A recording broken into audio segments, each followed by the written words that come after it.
Mhuri yeZimbabwe tinokuchingamidzai zvekare kune chimwe chirongwa pano paZim Facebook Secrets and Confessions. Tadzoka zvekare nemamwe mamessages. Rekedzei tibva tapinda mumamessages edu atadzoka takakubatirai zvakangoma hazvo veduwe. Kana usati wakambosangana nazvo unenge uchiti hazvimwe kuda dzimwe nyaya ndedzekunyepa.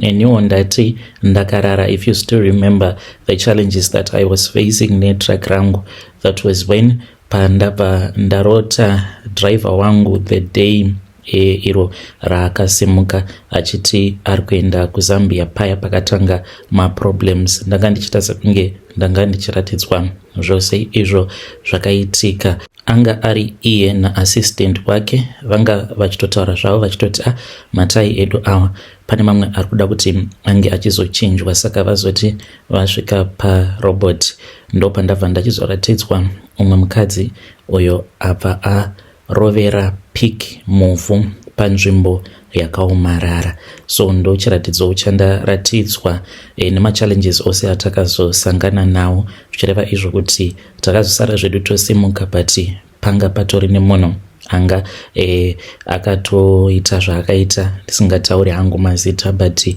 ndatoratidzwa zviso zvevanhu vekuziva. So kune avo vanenge vachiti dzingori nyaya dzekungogadzira, ipapo pandaratidzwa zvose zvakaitika ndanga ndakamira ndichitanga kufunga kuti saka last year ndakaspenda almost close to $500,000 ndichitenga track, then track iroro robva ratadza kana kudzosa kana send. That was when pandabva ndaratidzwa zvese zvakaitika.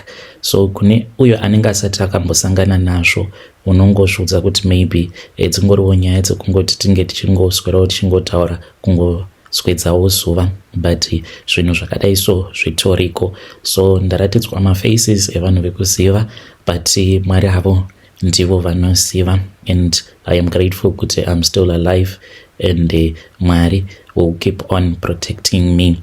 Rekedzai ndibva ndakuverengerai mamessages awo andakareceiva. Hanzi makadi zvenyu mukoma, ndinokumbirawo kuti munge muchindipostera nyaya yangu makaviga chitupa changu. Ininiwo ndiri murume uye zvekare ndakauya muSouth Africa. Pandakauya muSouth Africa mainge muri mugore ra2010.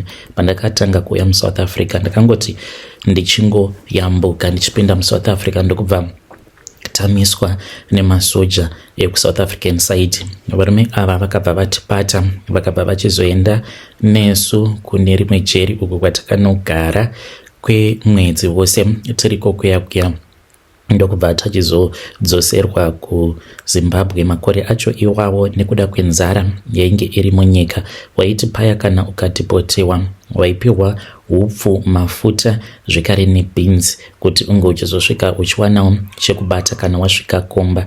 Ndakasvika nezvinhu zviya upenyu hwainge hwakaoma mukoma.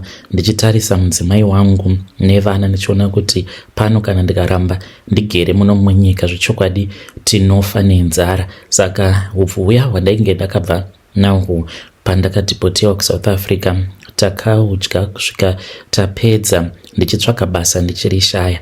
Ndipo pandakabva ndachizosarudza zvekare kudzoka ndikati pano ndava kutongoita do or die. Saka ndakazodzoka zvekare kuSouth Africa. Ipapo ndaiva ndiine vamwe vakomana vemuraini medu avo vainge vachishanda muJoburg, saka ivo vaiziva nzira dzekufamba nadzo. Takafamba tikarova double up yedu tikabva tachizomboshanda pane rimwe prize tichiunganidza mari. Takazoti tawana mari ndobva tachizohaika imwe motikari iyo yakazoya nesu kuJoburg 2012. ndainge ndiri muno muJoburg ndobva ndatanga kushanda. Ndichishanda basa ratainge tichiita rainge rakaomarara, tichingofamba mumalocation akasiyana-siyana tichiitawo zvemapiece job. Then muna 2014 ndipo apo pandakabva ndachizotanga kuwirirana nomumwe murume uyu ainge ariwo muSouth African. Saka ndainge ndakamboenda pamba pake ndikabva ndachizonorova piece job pamba pake. Ainge achirenovata imba yake, saka akanditi ainge achida kudhiridza rimwe site. Saka ndakati ndarova basa kudaro akabva anditi kana uchida kuuya kuchechi, ndokubva ndachizoenda naye kuchechi kwavo. Saka iyo chechi yaainge achipinda yandakazotanga kunamata inonzi iyo UCKJ, ameno kana muchiiziva inonzi iyo Universal Church of the Kingdom of God. Ndo kwandainge ndava kunamata kuzonosvika ndichizotoita mufundisi ikoko. Asi ndisati ndava mufundisi ndakati ndaudzwa nemurume uyo wandainge ndakarovera peace job semunhu wekuti ainge akandiudza kuti kuchechi kwavo kwaiva nevanhu vakawanda vaikwanisa kuzondipa zvimabasa zvemapeace job. Saka ndakabva ndachizobuda muchechi yangu iyo uko kwandainge ndichienda. Kubvawo tichiri vana vadiki isu taingoenda kuAFM. Kunyange pandakazodzokera kumusha zvakatora nguva kuti mudzimai wangu ange achizozvigamuchira kuti tava kuenda kuchechi iyoyo inonzi Universal. Saka ndakatora decision iyoyo nekuda kwekuti ndainge ndichida kuramba ndichiwana mapeace job. Ndinorangarira kuti zuva randakatanga kuenda kuchechi ikoko ndakaona kuti vhangeri raiparidzwa rainge riri shoma, asi nguva yekuti vanhu vange vachiudzwa maprograms zvekare nekubvisa mari ndonguva yainge yakawanda. Even though kwedu kuAFM kwandakakura ndichienda hongu mari munobvisa mari dzemaofferings zve10, but that is not the main focus of the church. Zuva iroro zvakandiremera kuti ndinge ndichigamuchira, but ndakangoti muno muchechi sezvo ndaudzwa kuti ndoma ndichawanawo mukana wekuti ndinge ndichizowana zvimapeace jobs nemabasa, ndichangoramba ndichingoya kuno kuchechi. Ndakabva ndachizotengawo uniform mushure mekunge ndawana kamari kurakidza kuti I was serious. Then I started attending my weekly services, my prayer session neamwe avo avaiti ma prosperity campaigns as demanding as well. Ndo patakatanga kudzidziswa kuti kana uchitaura naMwari iwewe unenge uri mwana, just like mwana anouya kwauri achikuudza kuti kuchikoro kuri kuda kubhadharwa school fees, handina bhutsu, this and that. It's not like mwana anenge achikukumbira, but anenge achitokuudza iwewe semubereki wake, ende ikodzero yake yekuti ange achikuudza kuti ndo zvaunoda. Saka takabva tatanga kudzidziswa vose avo vainge vachiri vatsva muchechi kuti kana uchitaura naMwari haufaniri kuti unge uchitaura naMwari uchiita sekunge unokumbira, unofanira kuti unge uchidhimanda kubva kuna Mwari ma gifts kubva kuna Mwari as well as ma material things, just like a child. Mwari kana ukaenda kwavari uchikumbira vanokwanisa kukuignore, but kana ukadhimanda kubva kwavari he won't ignore you semubereki nekuti iwewe hauna kuzvisika. Saka ivo vanofanira kutoti vange vachitokupa ma-material possessions. Ndakaramba ndichingoenda kuchechi. That was when I got ordained as a lay pastor, leading my gatherings, my locations, delivering my sermons, my pamphlets, and recruiting new members. Ndakabva ndapiwa chinzvimbo chekuti basa rangu rainge riri rekufamba ndichiparidzira, not mainly kuma South Africans but kuma Zimbabweans like me. Ndokusaka ndakazoitwa a lay pastor. Saka ndakabva ndachizotanga kushanda ndaishandira umwe murungu uyo aiendawo kuchechi iyoyo. Saka murungu uyo iye ainge aine restaurant yake. Ndakafara chaizvo ndikati yazvechokwadi Mwari vemuchechi muno ndimwari vechokwadi. Ndainge ndava kutoshora zvimwe zvatakakura tichiitiswa apo pandainge ndichiri kuAFM. Ndainge ndava kuona sekunge ndainge ndava pedyo naMwari. Kana ndichitaura naMwari ndinotaura naMwari ndichiziva kuti Mwari mubereki wangu, not like musiki asi mubereki. Unotoenda kumubereki wako obva wati Mwari ndikuda mari, ndikuda chakati gore rinori, and you have to do it for me, nekuti handina kuzvisika kainini, ndimi makandisika, ndimi makaita kuti ndinge ndichizova pano kuti ndinge ndichirarama. Saka munotofanira kutoti munge muchindipa mari muchiita kuti ndisangane nevanhu avo vanozondibatsira muupenyu. Saka almost each and every year kwaitwa avo anonzi ma-campaigns for Israel. Saka these campaigns for Israel taifanira kuti tinge tichiraisa mari yakawanda mukoma waitopiwa matargets. Ipapo ndo pandakatanga kupiwa pressure, sezvo I was a pastor now, ndaipiwa pressure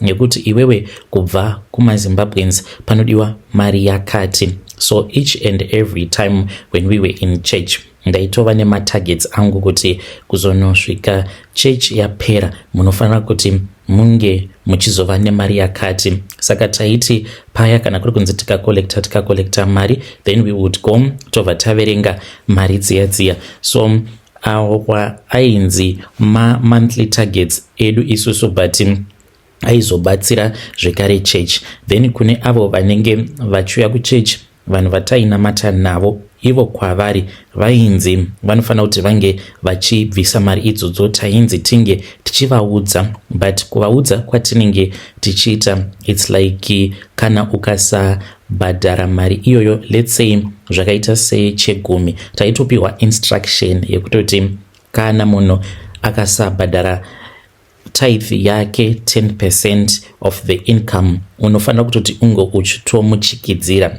This is what we were told, kuti you demand tithe from someone. Kana akasakwanisa kuunza tithe iyoyo, unofanira kuti unge uchitomuudza kuti if you do not give your money to God, you are going to have curses and financial breakdowns in your life.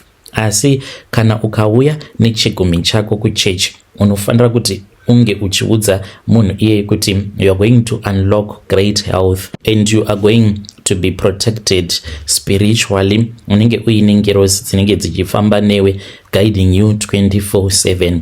Saka from sermons to even personal prayer, ndaitozviudza kutoti kana ndikasapa kamari kangu kandinenge ndashandira kuna Mwari, then ivo Mwari pachezvavo vanozotondikanganwa, as well as threatening our followers that if you do not do this, demonic curses are going to follow you. And kana ukaramba kudonata mari kuchurch, this will result kune yatinoti demonic possession, illness, kudzingwa mabasa, kana kuti poverty. Saka matactics awa ndaitoona kuti aitoshanda, asi chandakazoona manje ndechekuti vanhu vazhinji vataishanda navo vaishandira vamwe vanhu, vamwe varungu vemuchurch, vazhinji vacho vanenge vakabva kuBrazil kana kuti kuGreece, vazhinji vacho ndo vataishandira avo vane marestaurants zvekare muSouth Africa. Saka apo pakuzoti munhu kana akasabvisa chegumi, taitonyora mazita evanhu vanenge vasina kubvisa chegumi, whether muSouth African, Mozambican kana kuti chii, munhu iye aikwanisa kana kungomiswa basa. Kana amiswa basa kudaro, iye haaizasombozifunga kuti no mani, munhu wandinoshandira iye tinoenda tose kuchurch, and the church inenge itori nemarecords ekuti ninge hana kubvisa chegumi. Saka otombomiswa basa, wobva wofungidzira kuti zvimwe kuda macases aya anogara achitaurwa muchurch kuti anenge asina kubvisa chegumi, then cases are going to follow you. Achingotanga kungobvisa chegumi, motomunamatira paya, obva atofonerwa achitoudzwa kutonzi you need to come back to church, obva achizozviona sekunge Mwari vanenge vatopindira. Saka anenge ava kungogara achingobvisa mari dzechegumi nguva dzose. And one thing that I discovered apo pandakazoti this church, it runs like a mafia. Ameno kana muchindinzwisisa mukoma, a mafia, it's like a criminal organization yekuti ava vanenge vari pasi, macriminals awa, ivo vanenge vachiti vakaba zvavaba vanopa vanenge vari pamusoro votorawo kakati kavo, umwe neumwe anenge achitora kati kusvika mari iyoyo yazosvika kune varidzi chaivo vechurch. Ndipo pandakaona kuti church iyi, it runs as if it is a mafia. Everything that we were doing, kamari kose kanenge kaitwa madonations, kana mukabuda muchinzi endai kumacampaigns, kamari kose kaunenge waita, like everything was controlled from my head offices edu kuBrazil nekuPortugal, and it was a tight command. Each and every pastor, including me, ndaiva ndine avanoti my financial quarters, and we were supposed to make sure kuti you meet my targets iwawo. And kana kuri kunzi ukatadza kuita ma financial quarters aunenge wakanyorerwa, waitopunishwa sometimes for being unable to meet my targets. Dzimwe nguva iyo yavanoti public shaming, sekunge uri munhu ane zvivi too much, kungonyadziswa muchechi and you can even lose your position. Waingogara uchingotya kuti, which means kana ndikasakwanisa kuraisa mari handisi kuita basa raMwari. Izvo mari idzodzo dzinenge dzichingoenda kuchechi. Those are some of the things that I discovered. Ndakasvika pakupiwa motikari yemba, ndikatora mukadzi wangu ndikatanga kugara naye kunoku. Ndakazobuda hangu muchechi muri mugore ra2020. Mwoyo wangu wakaramba, ndikati no, I cannot do it anymore. Saka matactics inini andaiita, like maZimbabweans mazhinji vari muno muSouth Africa vakauya kuzotsvaka mabasa nekutsvaka mari. Saka ndaitofamba nevamwe vangu tiine motikari yedu, then tichipa vanhu mapamphlets. Kana ari maZimbabweans avo andaifamba ndichiinvita kuchechi, chinhu chandaitongovaudza ndechekuti kana kuri kunzi uri kutsvaka basa ukauya kuchechi kwedu unokwanisa kuwana basa remurestaurant, musupermarket, because kwaiva nevamwe varungu vemuchechi imomo vanenge vaine masupermarkets akaita sana Boxer nemamwe maspa. Saka ndo kwataizovatsvakira mabasa ikoko. Saka kwaingoshanda vanhu vekuchechi kwedu. Iyo chechi yacho ndo zvaitori, inotongoda kuti kana uine business, kana uine restaurant, kana kuti supermarket, unohaya vanhu vemuchechi. Saka awa maZimbabweans vandai-invita vazhinji vacho vachiri kutonamata chechi iyoyo, ende kana vakatonzwa confession yangu vanokwanisa kutondituka, yeti ndirini ndakatovapinza mabasa through kuva-invita kuchechi. Ende vanokwanisa kutongoti zvandiri kutaura ndoda kuzama kudestroya chechi. But ndaiti kana ndavatsvakira mabasa kudaro, I would make sure kuti each and every month vanobvisa kamari keche10 every Sunday. Kana muchifungidza kuti zvinhu zvandiri kutaura izvi ndezvenhema, chingoti the next Sunday moenda kuchechi, mongoendawo kuchechi as an observer, muone mabvisirwo acho anoitwa mari. Izvi zvasiyana nemamwe machechi atinoziva, vana AFM nevana Sayoja, kuti vanhu vanobvisa mari willingly ende vanenge vachitoona kutoti mari yatabvisa iri kushanda chakati. Chechi iyoyo kana muchida kungoona, endai muone kuti vanhu vaneka kumanikidzwa kuti vabvise mari. Ini ndakakurira muAFM, hapana kana zuva rimwe chete zvaro vabereki vangu pavakambonzi kana mukasabvisa mari vana venyu vacharwara, you are going to get demonic possessions. Kunyange ukanzi waenda kuSayoja unobvisa mari yako nekuti unenge uchida. But pandainge ndiri pastor kuUCKG, mari taitoudzwa kuti you have to implement ma tactics, fear-based tactics of demonic possession, kuti ukasabvisa mari vana vako vacharwara. So izvi ndo zvandaiita. Vanhu vazhinji vandakapinza mabasa, vazhinji vacho vachiri kuenda kuchechi ikoko, ende kana ukatoregedza kuenda kuchechi ikoko basa rinotosvika pakutopera. So ipapo, that was when I discovered kuti let me just leave this church. Hey vedare, ndo message iyo yandakatumidzirwa ichibva kuna mukoma vedu. Zvakangooma hazvo vedu we. Hanzi kune uyo anenge achiti zvimwe kuda ndiri kunyepa, unokwanisa kungoendako kuchechi kwacho ikoko. Zvakangooma hazvo vedu we. Tell me what you think in the comment section.